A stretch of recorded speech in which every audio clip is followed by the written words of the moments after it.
سلطان محمود غزنوی کا ایک محبوب مشیر تھا ایاز، اور بادشاہ اس سے بہت سارا پیار کرتا تھا، بہت محبت کرتا تھا۔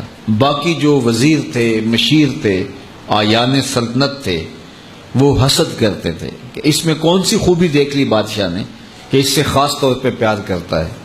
تو گاہے گاہے ان کا حسد ان کی باتوں سے، ان کے رویوں سے، ان کے طرز زندگی سے اور ان کے عمل سے ظاہر ہوتا رہتا، اور بادشاہ اس کا ملاحظہ کرتا۔ اور کبھی کبھی جو ایاز ہے اس کی خوبیاں اور اس کے جو کمالات ہیں اس کو عیاں کرتا تاکہ ان کو پتہ چل جائے کہ یہ وہ خاص وصف ہے اس کے اندر جس کی وجہ سے میں اسے خاص محبت کا مقام دیتا ہوں۔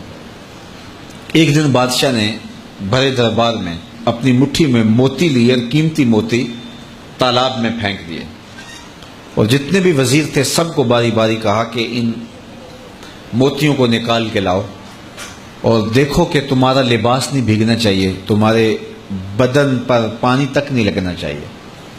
تو انہوں نے کہا کہ یہ کیسے ہوگا کہ تالاب کی تہہ سے موتی نکال کے لائیں اور کپڑے بھی بھیگے نہ ہوں، گیلے نہ ہوں، اور بدن بھی گیلا نہ ہو اور بدن بھیگے بھی نہ، تو یہ کیسے ہو سکتا ہے؟ پھر دوسرے کہا، اس نے بھی معذرت کی کہ یہ کیسے ہو سکتا ہے، شرط ہی آپ نے ایسے رکھ لی کہ موتی تہہ سے نکال کے لانے اور بدن بھی بھیگنے نہ پائے، لباس بھی گیلا نہ ہو، تو یہ کیسے ہو سکتا ہے؟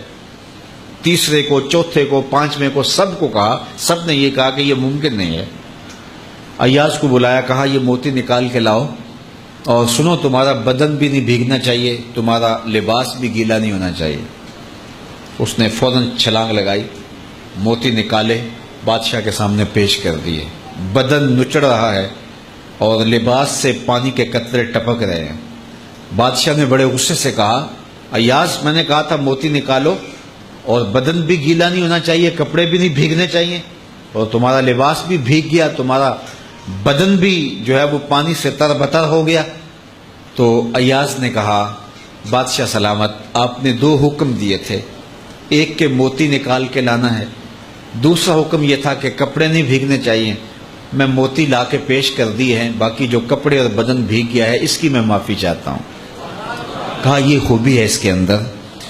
تو انسان کو نیکی کرنے کا حکم دیا گیا اور نفس رکھا گیا، اندر خواہشات رکھی گئیں، آرزویں رکھی گئیں۔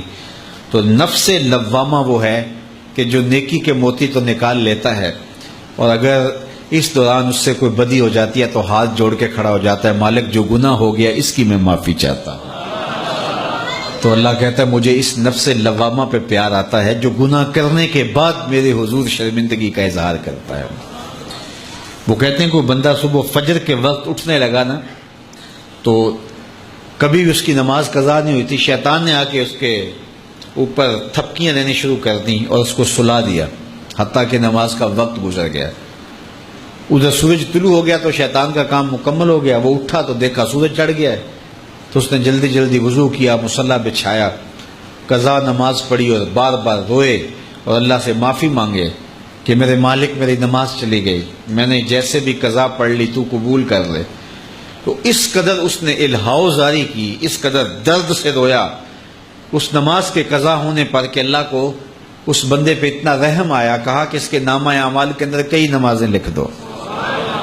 اس کا یہ درد، نماز کے چھوٹنے پہ اس کی یہ کیفیت۔